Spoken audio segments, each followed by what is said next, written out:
मौलवी साहब मिल गए तो टकराते टकराते कहा कि भाई मसला बतला दो। नहीं, अदब इल्म का ये होता है कि हर ईसाई और यहूदी सिर्फ इमाम अहमद बिन हम्बल रहमतुल्लाहि ताला अलैह का जनाजा देकर, इमाम अहमद बिन हम्बल अहले इल्म के अंदर ये शख्सियत ना होती तो दीन वहाँ ही खत्म हो जाता। वो वहाँ सफर अफ्रीका से भी आगे जो है,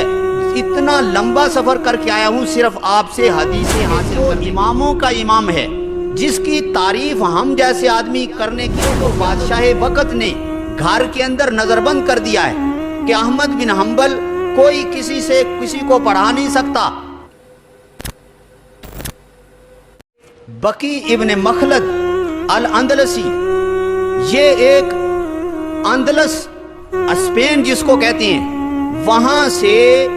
ये जो है वो शाम के अंदर आए, शाम के अंदर, दमिश्क और शाम, क्योंकि एक जमाने में शाम इल्म हिकमत का मरकज था। मदीना शुरू में, फिर कूफा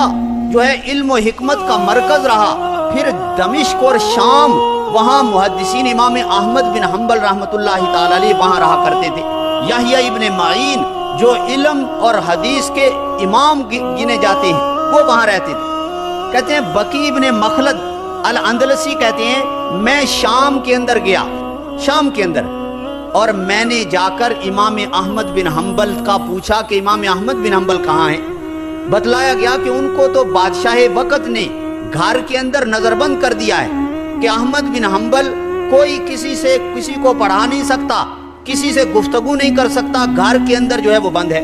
फरमाते हैं मैं एक मजमे के अंदर गया तो वहां मैंने पूछा कि ये कौन है। बतलाया गया यहया इब्न माइन, ये हदीस पढ़ा रहे हैं, यहया इब्न माइन हदीस पढ़ा रहे हैं। तो फरमाते हैं मैंने उनसे कुछ सवालात किए। एक सवाल ये किया कि आप इमाम अहमद बिन हम्बल के मुतालिक क्या कहते हैं। तो यहया इब्न माइन निगाह नीची की हुई थी, फरमाते हैं मेरी तरफ देख कर गौर से उन्होंने फरमाया वाह भाई वाह, तुम ऐसे आदमी के बारे में पूछते हो कि जो इमामों का इमाम है, जिसकी तारीफ हम जैसे आदमी करने की उनको क्या जरूरत है कि वो तो इमामुल मुस्लिमीन है। बकी इब्न मखलद कहते हैं कि मैं इमाम अहमद बिन हम्बल के घर का पता पूछते पूछते उनके घर के अंदर गया, उनसे गुफ्तगू हुई,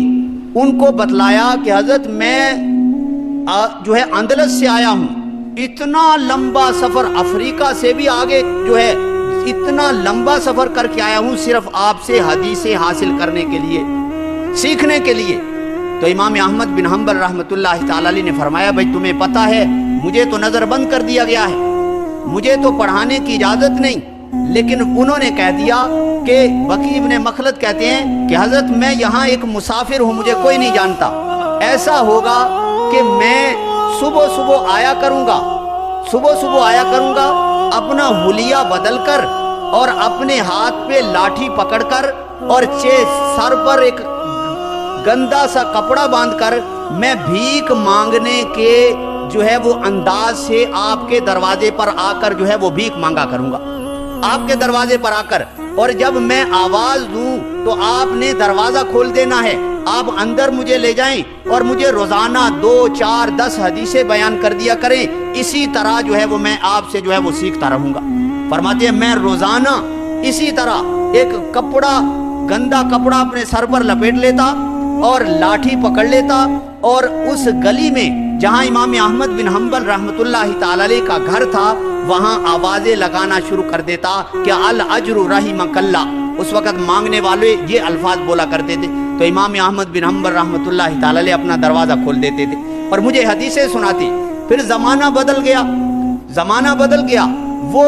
जो बादशाह था वो फौत हो गया और उसका बेटा आया तो उसने इमाम अहमद बिन हम्बल रहमतुल्लाहि ताला अलैह को छोड़ दिया। और इमाम अहमद बिन हम्बल रहमतुल्लाहि ताला अलैह उस वक़्त के इतने बड़े आलिम गुजरे हैं कि किसी किताब में पढ़ा था मैंने कि किसी आलिम ने लिख दिया कि अगर इमाम अहमद बिन हम्बल अहले इल्म के अंदर ये शख्सियत ना होती तो दीन वहाँ ही ख़त्म हो जाता,